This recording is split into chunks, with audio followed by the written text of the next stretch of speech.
Hey, I'm Sal Amato. You're at EDN America TV, and we'll also be featuring this on our sister website at WBMX.com, where today I'm honored and speak with the father of house music, where it started, the first house anthem in a future U.S. Dance Music Hall of Famer. It's Marshall Jefferson, everybody. Marshall, how are you? I'm all right, Sal. How are you doing? Good, man. I'm glad to finally be able to sit. This is like back in the day. Remember when you were in your house and you were making tracks with the little, well, all your equipment? Today we get to do interviews in our house. It's like nothing changes. We're just using different equipment now. So, Marshall, when you started out, did you want to be a DJ? Did you want to be a producer, or did you want to be an archaeologist? How'd you wind up on that path? Well, I started out as a DJ, listening to the Hot Mix 5, and I would buy all my records from Loop Records and Imports, Jesse Jones and Chippy and Frank Sells and Brent and Tony Mandaka. All of them used to sell me records and stuff. So it was kind of like a big family thing.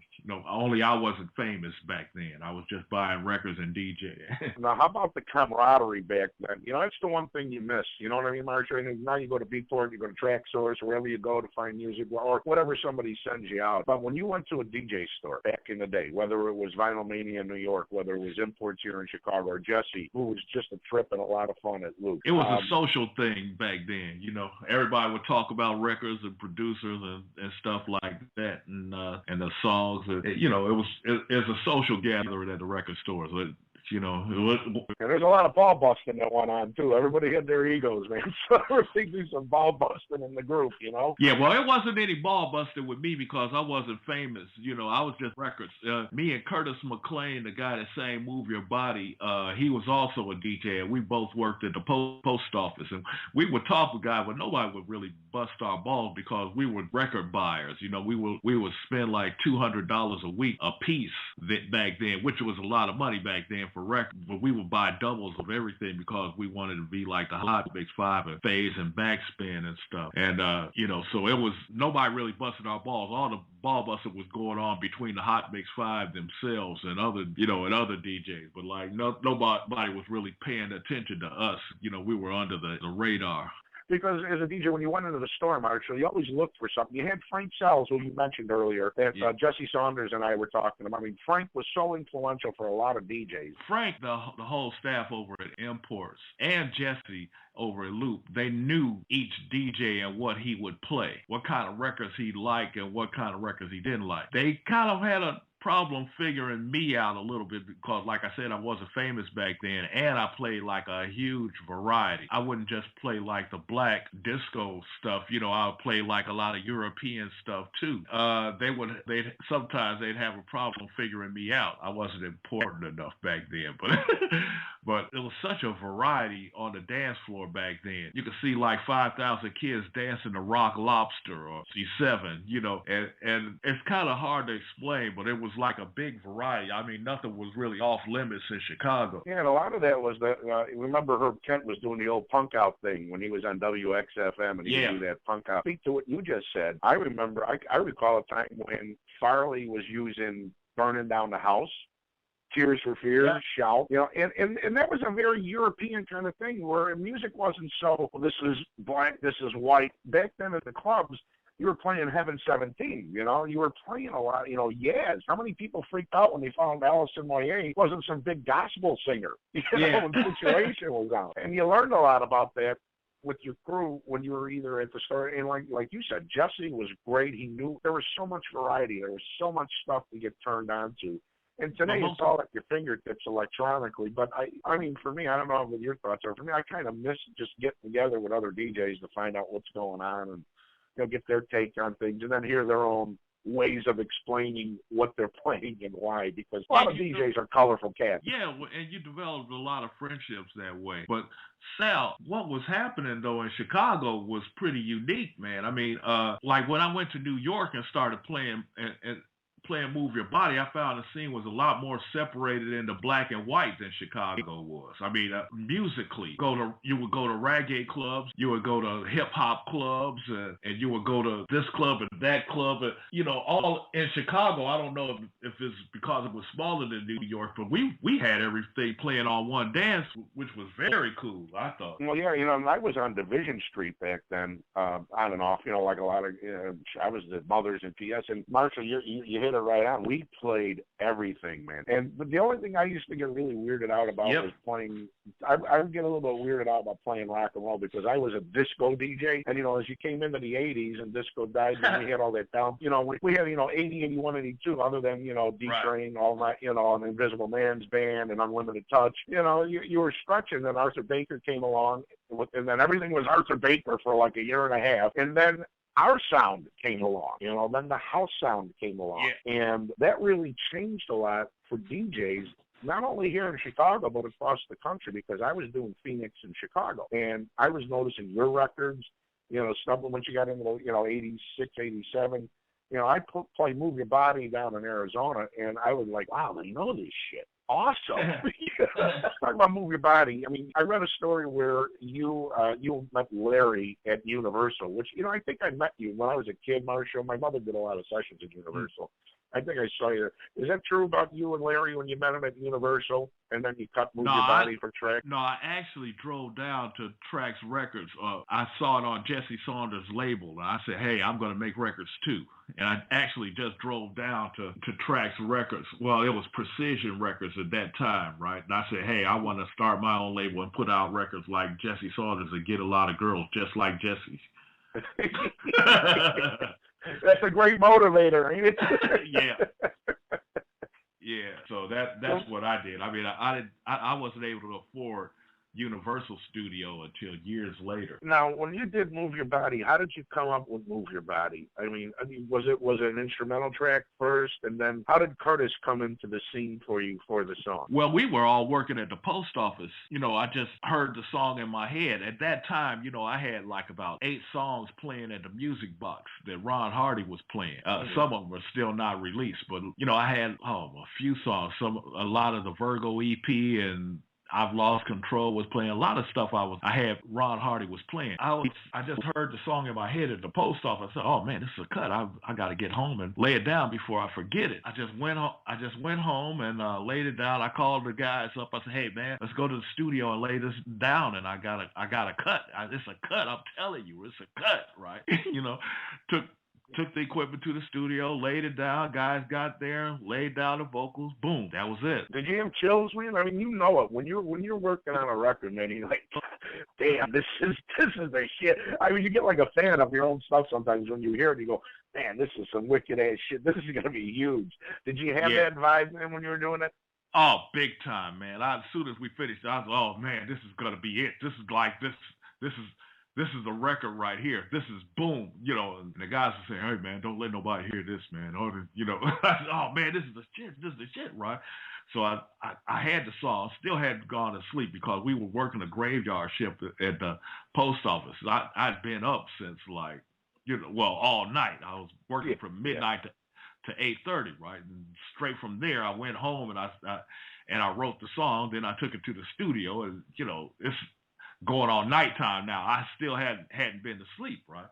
So I went to this club called the Sheba Baby, and that was where Mike Dunn, Hugo Hutchison, and Tyree Cooper were actually living. They were living there and DJing, right? So I knew they would be there. Back then they were calling me Virgo, right? Because Move Your Body hadn't come out yet with Marshall Jefferson on it. So I brought it to them, and this is nice. This is pretty nice, and they played it on the system. I said, oh man, this sounded great on this sound system. Right? So I gave it to them. They didn't seem overly excited at the time, so I said, oh man, well, I take it to the music box now, so like it's now going on midnight and stuff. Well, it's actually after midnight. still haven't been to sleep. Some of my friends outside the music box, I said, hey man, you got to hear this joint I'm about to give Ron Hardy and stuff, right? So K Alexi was there too and stuff, and I was playing it on my car sound system and stuff, and everyone, I said, wow, what's going on? I thought this was a cut of the century, And I said, oh man, this is not the reaction I was expecting, right? So I finally took it into Ron Hardy. By then, I'm not thinking the song is like gonna be that big as I originally thought, right? So Ron Hardy listened to it in the headphones. I'm thinking, well, he's gonna take it home and listen to it and stuff later. He throws it right on, right? His head is bobbing in the headphones. He's jamming, plays it 6 times in a row, right? And he like rewinds the cassette, throws all the sound effects record and stuff, right? And everybody like screaming. They going crazy, And from that point on, for the next like 2 years, every time that song comes on, came on, people were stampeding the dance floor, And I said, okay, this is what I do. I thought this was a hot song, and that was that. Yeah, you got confirmation right there after the 6th time, right? So, yeah.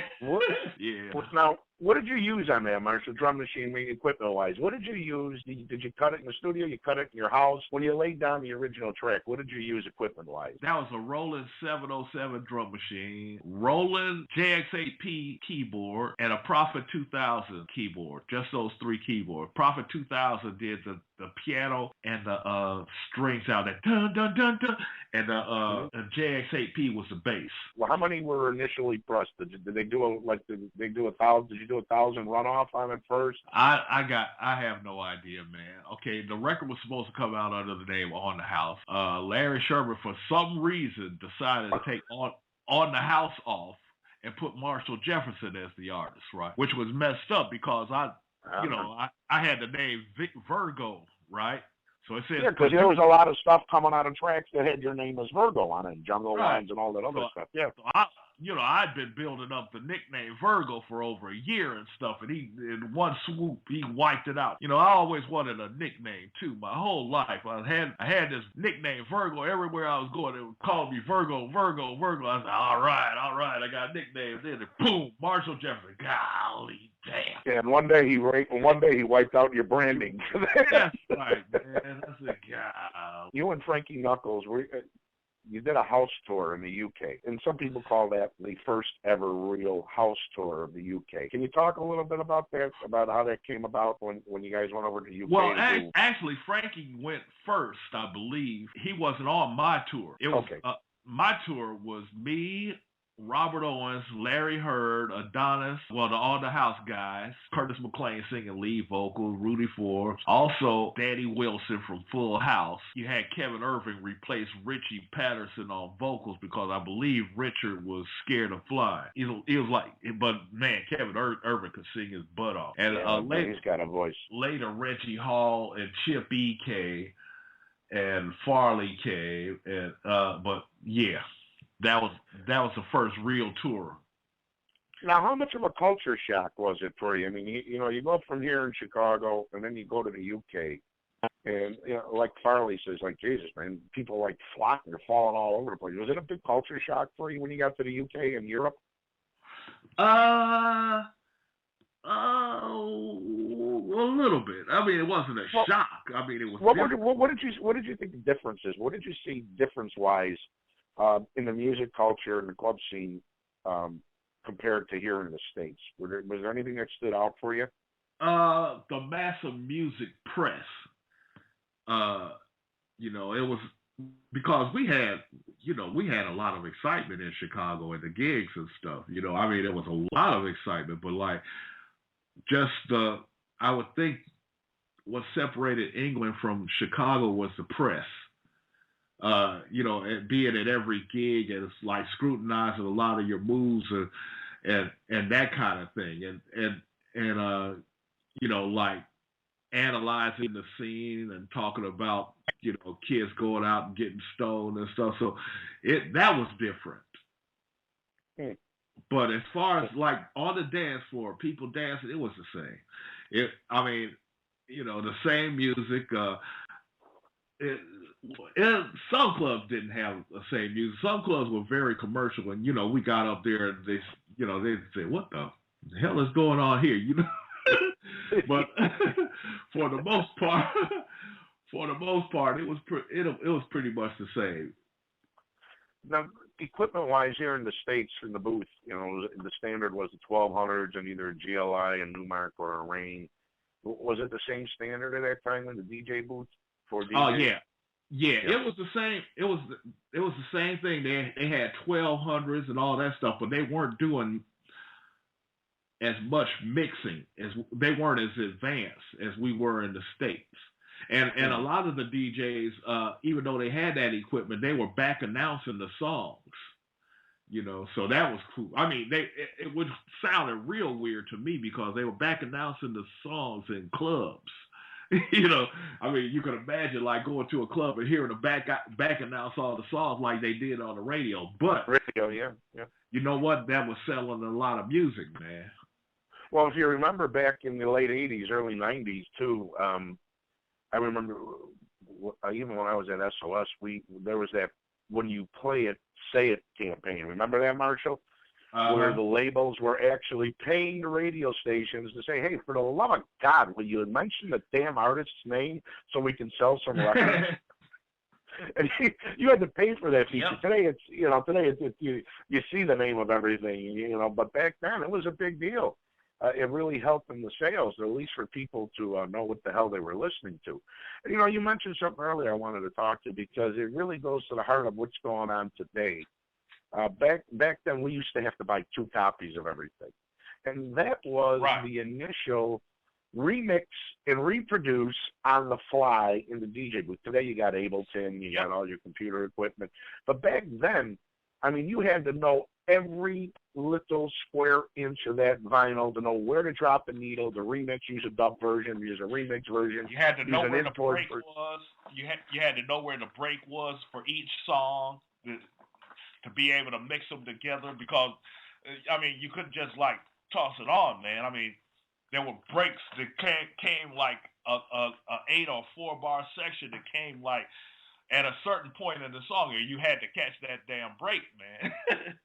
Yeah, and mixing-wise, especially when you were talking about music like 80 to 83, when it was still pretty much a real drummer as opposed to the drum machine, some of them songs would travel on your ass. You'd start out at 118 BPM, wind up at 125, and you had to finger play that thing to keep it on beat, or else you had a bunch of banging, a train wreck going into the mix. And you had to know exactly how you were going to finger play that thing, too. So, yeah.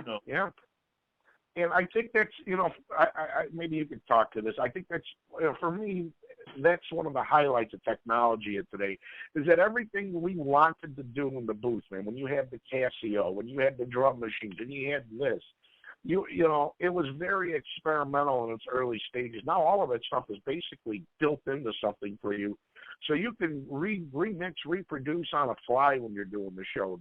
Do you have any thoughts on that? I mean, was it something you see as a positive, or because you see the arguments all the time online, DJs arguing about digital versus vinyl. I don't have an argument against it, because I think it's pretty damn cool that you can do everything you wanted to do 30 years ago without having to carry all that shit around with you. So do you use? Go ahead, Marshall. Go ahead. Well, I can't play vinyl anymore, man, just because. I mean, if I played at the same club every week, I would do it. But since I'm flying, man, I'm, my records go through baggage claim and they get scratched, and they don't do runs of 20,000 like they used to. They do runs of 100 copies now, So I ain't scratching up my vinyl no more, man. I mean, I'm gonna buy the vinyl. And I'm gonna digitize it right away and never play it. I'll never play the actual vinyl. I'll play what I digitize, and that's it. But I'm not scratching up my vinyl, man, because I can't replace it. Right. Not anymore. When you started DJing, March, I mean, your first real gig. Do you remember what the first record was that you played? Oh man, no way. What would have been a record you played that you had to play at least 2-3 times a night then? Oh, wow. Okay. Wait a second.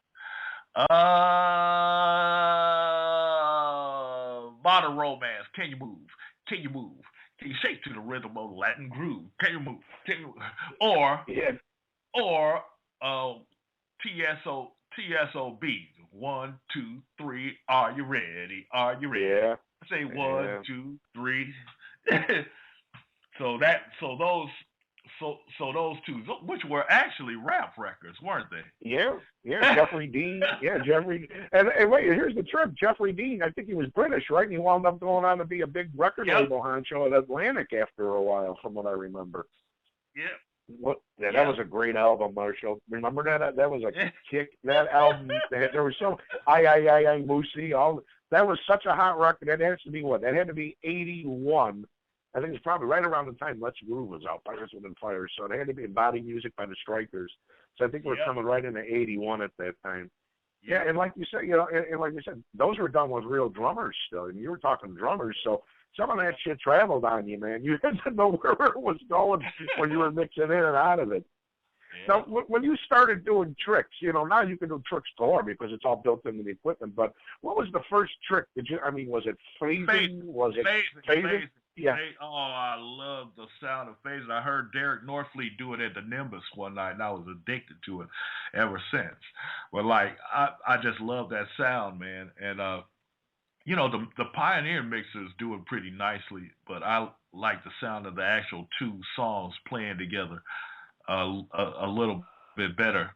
But that's another thing you can do with mixers, especially the Pioneers. You can get a nice phase on song. But I really that was the first thing I did, because I would do everything off the phase back then. Like I'd phase two songs together, and then I would backspin and double up, and all that was two records, two of the same records, and that was pretty cool back then. And that's the history of us as DJs, is, the work you had to do, and the benefit of the electronics now is we did all that by hand then. It was, man, you had to carry a lot of shit around with you back then. That's why you needed 5 people in your posse to carry your shit in them crates. It's like, dude, I'll get you free Cokes and a couple of shots of watermelon screwed, and I carry this crate, and you carry that crate, because you had to carry so much around with you. If you were as creative as you were, a lot of DJs didn't do a lot of that stuff. Like, some guys just played records, but when you took it to heart, man, you carried a lot of shit with you because you wanted to do a lot of stuff trick-wise in the booth, because it really enhanced your floor. It enhanced your room at the time. Yeah, I really did, man. I really liked Kenny Jam and Jason too. He was my favorite out of the Hot Mix 5.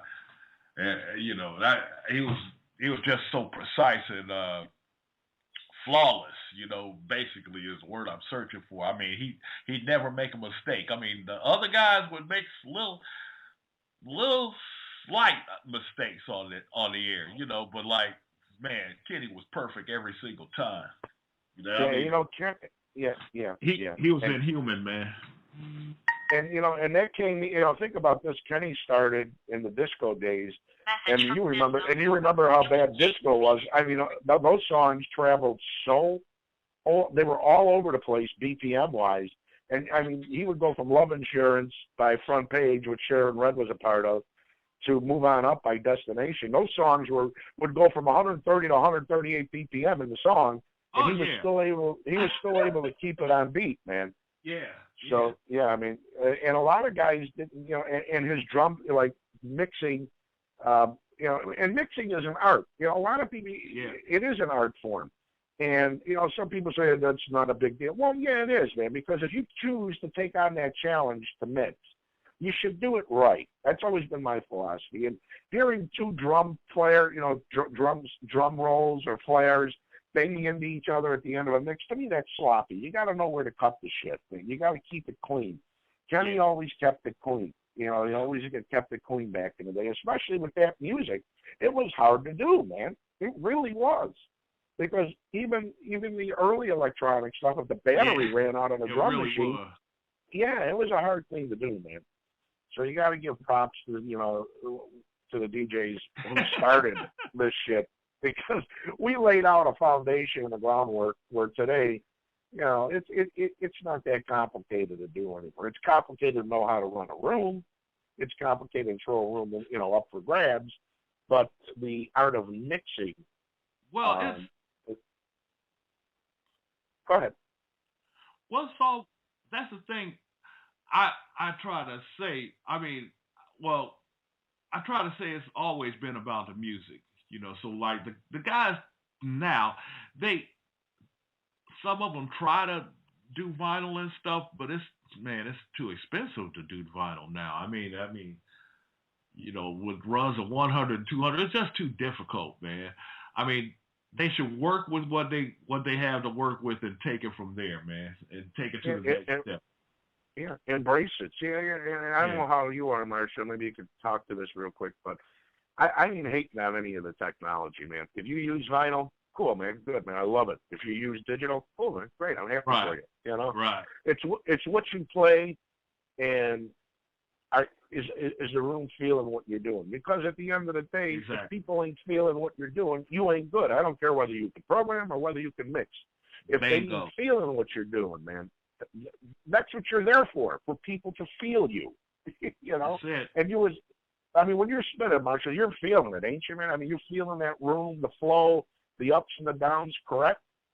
I tell you, man, I do, but I also I feel it myself. I mean, sometimes I've been getting up there like really sick and flu, and I get up there, I forget how sick I am. I get such a buzz and a high from DJing, right?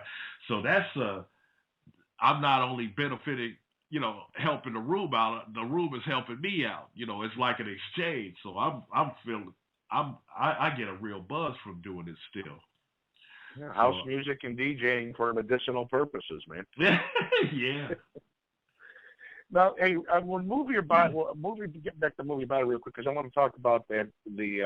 Was it Grand Theft Auto, right? That they used the song in Grand Theft Auto? Was it San Andreas? I think. Yeah, they used it in that. I think they used "Someday" by C.C. Rodgers, which I also did, and I think they also used "Devotion" by 10 City.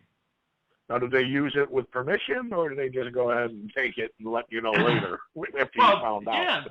Yeah, they got permission for all the songs. I mean, just not from me.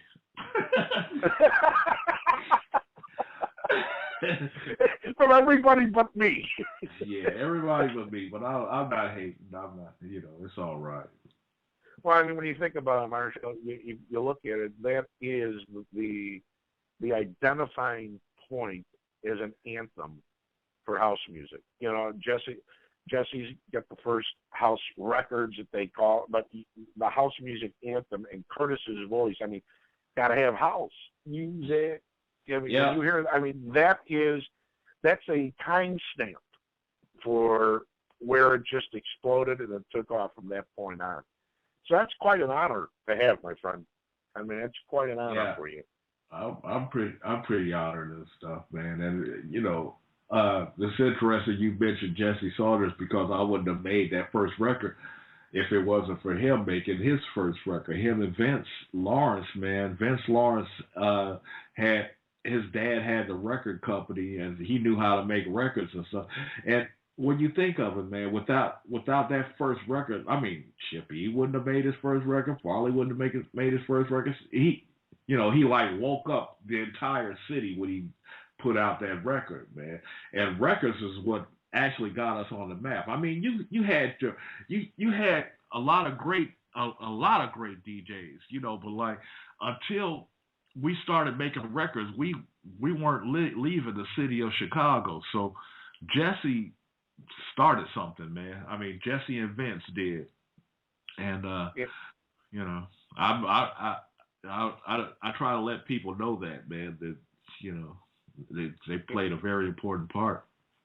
I spoke with Jesse last week, man, and just like when I'm speaking with you, it's visionaries, people who were doing things differently, and a lot of people other than people who are listening to WBMX. I mean, you think back to that time and who were in the clubs. This is what I spoke with Jesse. There was no alternative. You didn't have any other way to get turned on to music back then. Like today, you got Mixcloud, SoundCloud, everything under the sun, YouTube.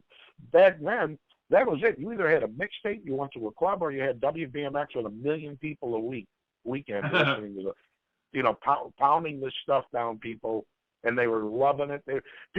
Regular people were finding DJ stores to go buy potato chip shaped records, coming off of tracks because we recycled vinyl, and the one looked like potato chips, and people were still buying them, man, and they were playing them at their house, just like they were playing Bon Jovi or Tommy Two-Tone.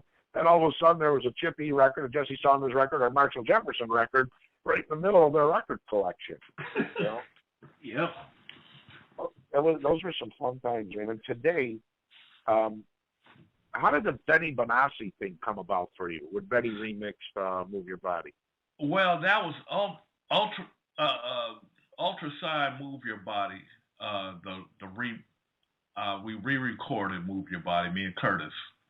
Okay. And and Patrick Moxie, the guy that owns Ultra Records, he was like a college kid back then in Chicago going to school, right? So he remembers all those songs. He would hang out in the clubs and hear all that house music, right? So like, no kidding. Now there's something I didn't know, Pat.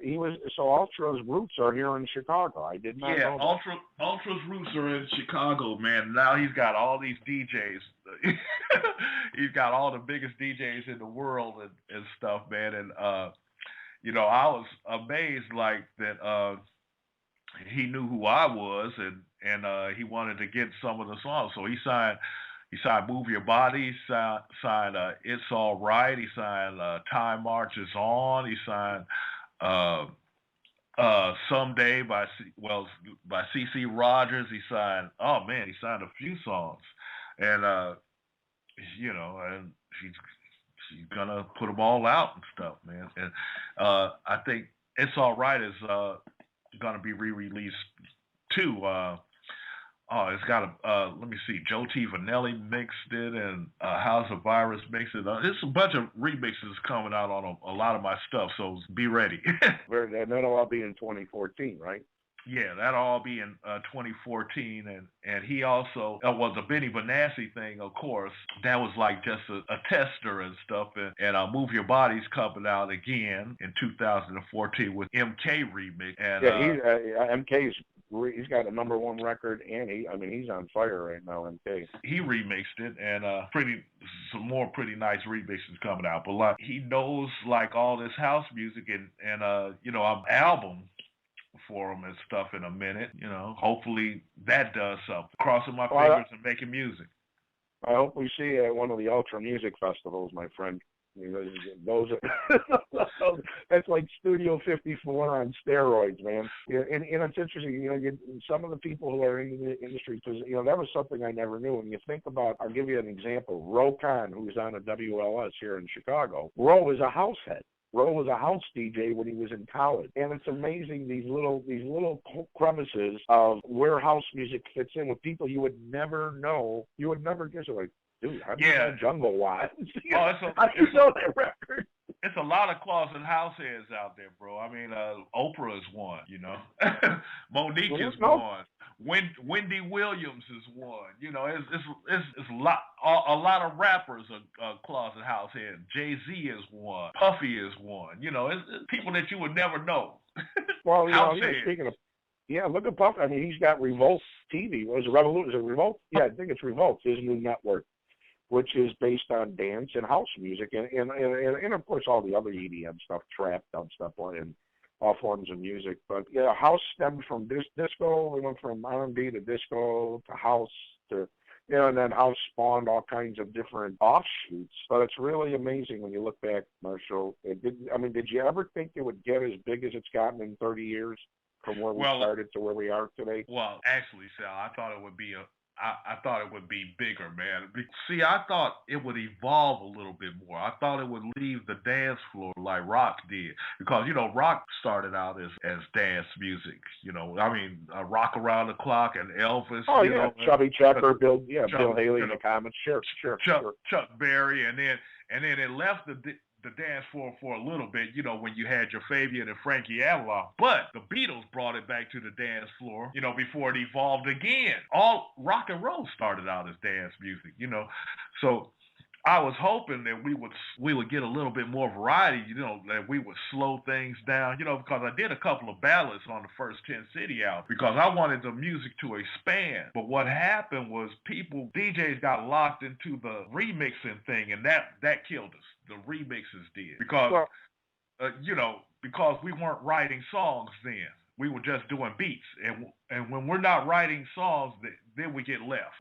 And that's a key point to any music. Because when house started, okay, there were just tracks, and then people were just releasing tracks. But when you got to a song that had the house sound, now you had hit records, and it's the same thing with you know. And when you mentioned, you know, Chuck Berry and the history of rock and roll and how it came from just that and it grew and expanded. Dance music itself, whatever you want to call it, I don't give a shit. You want to call it EDM, whatever. If there's no song structure, all it is a beat track for a DJ to sound good at. If you're gonna make something for the public to grab onto, there's got to be something. Otherwise, it's a 2-week record. It's passe, and it's gone, and there's no memory. It's not going to live on like Move Your Body. It's not going to move on like Time Marches On. There's got to be a hook. There's got to be a song structure in order for people to keep it in their memory banks. Otherwise, it's just a beat track for guys in a DJ booth to mix and sound. Because with a beat track, you got to be really bad to screw up the mix. You know, how can you screw up a song that has no key changes in it? You know. Yeah. So now I think, you know. Yeah. Dance and EDM, it's grown. I mean, it's grown. There are a lot of great songs out there, and there's a lot of shit out there too. But there's artists who are coming up today that are going to be big names. Guys that come to mind, I'll tell you who I follow. Who do you follow? Who do you follow on SoundCloud that are probably not heard of but have a big following and do pretty good work? Because I know we follow a lot of people on SoundCloud. Is there anybody you're following? Not on SoundCloud. Not on SoundCloud. Not on SoundCloud. Not on Mixcloud. It's the DJs that I've seen in person because there's some DJs like House of Virus. You know, they're not on SoundCloud. And these are DJs that I've seen live that know how to work a crowd and you know, or DJ Eats Everything out of London. You know, these are some really good DJs, man, and they don't really have SoundCloud. I've just started to expand my SoundCloud. You know, I never put a mix on SoundCloud. I'm putting my first mix up there this week, right? Mm-hmm. So it's a lot of DJs that don't really do SoundCloud. You know, hopefully in the future more of us can get on there, but I'm not following anybody on SoundCloud because I haven't really gotten into it that deep yet. And we use SoundCloud here at EDM America TV because just like when we were kids, man, I want to, you know, it's my way of trying to find out what's going on at the record pool. Who's everybody talking about? So I go to SoundCloud and I'm like, oh, hey, this guy's doing some consistently good. This guy does some consistently good shit. This guy's doing some really good stuff. You know, there's a couple guys that come to mind when I'm following them, like these guys, Verdugo brothers, who do some really good shit. It reminds me of like the arrangements, like when Frankie would get a hold of a remix. Frankie would get a hold of a remix. And he'd add these luscious strings, and he'd add this production, or when you would put your stamp on a track, and you'd hear, you know, there's identifying markers in what some of these guys are doing. And you can say, these guys are just a couple steps away from blowing up. And that's what I love. You know, that's why I'm still happy about this scene, man, because there's just so many ways to discover stuff now, man. There's no limitation on how you can discover now. No, it's a lot of ways. Like you said, SoundCloud, right? Me, I get to see a lot of DJs in person, I mean, all over the world because I play out a lot, right? I can see, I saw Tiesto and stuff when he wasn't famous, Guetta when he wasn't famous, a lot of these DJs when they weren't famous, right? And all of a sudden they just blow up and I say, golly, well, you know, I knew he was special when I saw him, and so, or I say, hey, he wasn't so special. How did he get there, you know? Or, you know, but I've seen a lot of these guys at their humble beginnings and stuff, and they'll, like, a lot of them ask me for advice and stuff, you know? So, like you said, SoundCloud is a great place. I mean, Mixcloud or wherever you can hear a DJ. I just happen to hear them in person a lot, right? And play it out. I mean, that's the way I get it. Yeah, you know, it's just so many ways, man. And I think it's all these I mean, I don't know what your thoughts are, but I think it's all these ways now. You know, like you had talked about earlier with, you know, it almost, you know, the expansion of the scene. You know, it started, it stopped, it started, it stopped. I think now, you know, here in the States, and I only speak more here from our experiences in the States because we've had that where it started, it stopped, it started, it stopped. I think it's really embedded in the culture now, man, especially the younger demographics who are, you know, you read that a really ignorant article in Rolling Stone in Italy about how they just want to piss and shit all over dance and EDM. And it's like that same argument we saw back then, Marshall, with disco and how they blew up a bunch of disco records, but they were all a bunch of stoned morons blowing up R&B records. Like, dude, that's not a disco record. In a disco. And we're seeing the same thing. We're seeing some of these trade magazines that feel threatened about a certain form of music because dance and EDM, you know, and house at this point in time are king of the hill right now, and it looks like, you know, some of these articles are aimed at trying to take that down. You got any thoughts on that? It goes in stages. I mean, you know, it phases and trends and stuff, man. I mean, a few years ago, Germany was all techno. I mean, hard techno, right? And then next thing I know, Tyree Cooper is living there, and and I go there, man, and every single place I go is deep house. Tyree smiling at me and stuff. He said, I told you, you know. And I said, golly, like it's all deep, heavy houses. I mean, it was before it was like just like one or two DJs. It goes in. It shifts, man. You know, music, you get music shifts and stuff. You know, it goes and it comes and it changes. You know, a lot of times I played some places and stuff, and you know, somebody said, hey, you know, I didn't even like house music before I heard you play it and stuff. And I said, well, you know, that's cool. And then I'll come back years later and stuff, and they're like running the town, like playing house music, you know. and I think back to that, but it changes, man. It's the most popular dance music is going to be the dance music that has all the songwriting in it. EDM is starting to get all that. Just pay attention to the songwriters and where they go, and you got the most popular music in the world. And that's the growth as an artist. That's how an artist grows. They start out a certain way. And a lot of artists come to mind, both from the rock side and even from the dance side, aside from yourself, but like Linkin Park. They experiment the shit out of stuff. Yeah. You know, they grow as an artist. They're like, okay, now let's go this route with Steve Aoki, you know. And then you look at Hardwell, you know, who's come a long way. The kid, he worked his ass off. And we interviewed him twice, and I'll tell you, he worked his ass off. And when he had that hit record, Never Say Goodbye, there was a song there. Once again, we get back to the song, something for people to grab onto. Exactly. You know, the critics can't just say, oh, it's just a bunch of beats. No, man, there's a great record there. And there's female. I mean, when you got soccer moms listening to your record, there's something to be said there, man, because it's not just all Sarah Bareilles or Enrique Iglesias for them. Yeah. Now they're throwing your records into their mix of what they're listening to while they're driving little Joey to school every morning. You know, that's when it's become mass appeal. Yeah. And there ain't nothing wrong with people digging it. You know, so many people, oh, you sold out. What sold out? They grew as an artist. What is there to sell out about? They grew. You know, I don't get that whole argument about how an artist it's called a sellout when they grew artistically and people want to just dump all over. I mean, sure, there's some work that may have been better than others, but I don't ever begrudge an artist ever for trying different shit, man. I really never have. I think it's great. And I think it shows for you as an artist.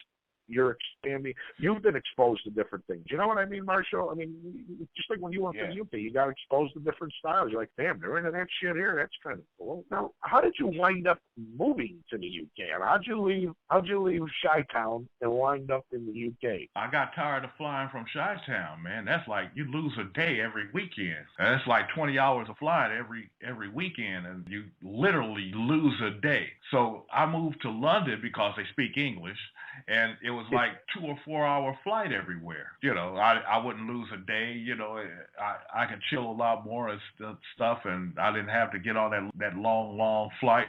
So that's why I moved to England. I mean, the long flights were wearing me out, and it wore out a lot of other people too, because guys started getting tired of flying all the way to Europe. The reason I've been playing a lot more is because I last a lot longer. I take care of my health, and I don't fly as much. I mean, did it take you a while to get used to driving on the other side of the car when the steering wheel was on the other side? How'd that work out for you? No, not at all, because I don't drive out there. Okay. I just get confused looking at that. No, I take public transportation or a taxi, but I'm not driving. Were the taxi drivers just as bad out there as they are here? Oh, well, man, it's a whole different experience taking the taxi in the UK, because they're a lot more humble, because they don't know where they're going. Man, I mean, first time I got in a taxi in the UK, man, they said, "Do you know the way?" I said, "I know the way. I'm from Chicago, man." Yeah. If you were in Chicago, the guy would have never asked you. He would have just drove around for 8 hours and charged you. Yeah, but none of them knew the way until like recently, when everybody got sat nav for years, man. In the UK, nobody knew their way around there because they got a real confusing road system. I mean, every block is named something different. In Chicago, you got like 87th Street, right? There's 87th Street for miles and miles. You know what I mean? Or you got Halsted Street, and there's Halsted for miles and miles. It's a grid system, right? In the UK, you got all these turns, and they got these things called roundabouts where people just literally like drive around until they figure out where they're going. So I don't. I don't drive in the UK, man. I'm not Hey, now you're in the UK. You had to miss the food, right? I mean, well, I miss a lot of things in the States. They don't have pickles in the UK, right? No, seriously, except for McDonald's. But like, it's a completely. They got these things called gherkins, and they're horrible, man. Yeah, those are those little baby things. Yeah. Oh, man, they're horrible. You gotta taste them, man. Well, it's different, man. And the hot dogs have this. All of them got this texture, kind of a papery texture. It doesn't taste like meat, man. It's like, So like I've been thinking. I've been trying to figure out how to lose weight, Marshall. Maybe what I'll do is I'll go to the UK. And chances are I won't eat a thing. I'll drop 30 pounds real quick. No, they got good food out there. You just have to know what to eat and stuff. Like the fish and chips are excellent there. They don't really have anything comparable in the States. So, I go back to the States and I miss the fish and chips, or the hummus is different. That's different things, but once you know what to eat, it's pretty good. So what do you got coming up now? We already talked about it briefly with a lot of your stuff for 2014. Are you going to be touring? Are you out on the road? I'm always going to be in 2014? I'm always on the road, man. I'm always out playing somewhere.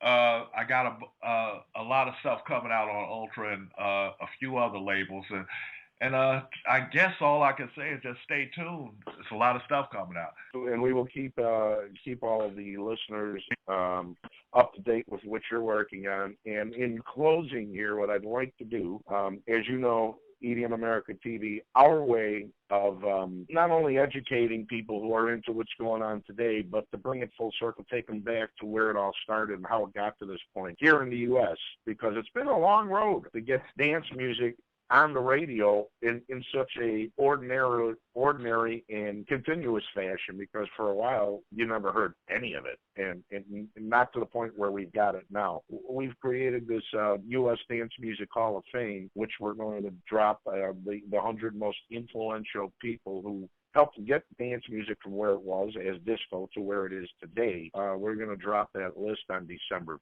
5th. Oh, right. And Marshall Jefferson, you are one of the honorary inductees into that U.S. Dance Music Hall of Fame, not just for what you've done for dance, but what you're still doing today. You're still relevant. You're still making things happen, and you're still in the scene today. Thanks a lot, Sam. Man.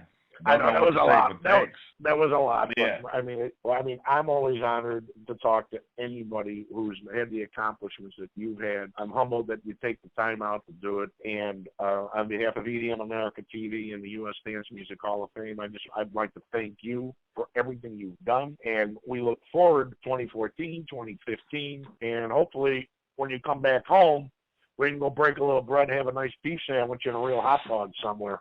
It's a date, man. All right. Thanks a lot, Sam.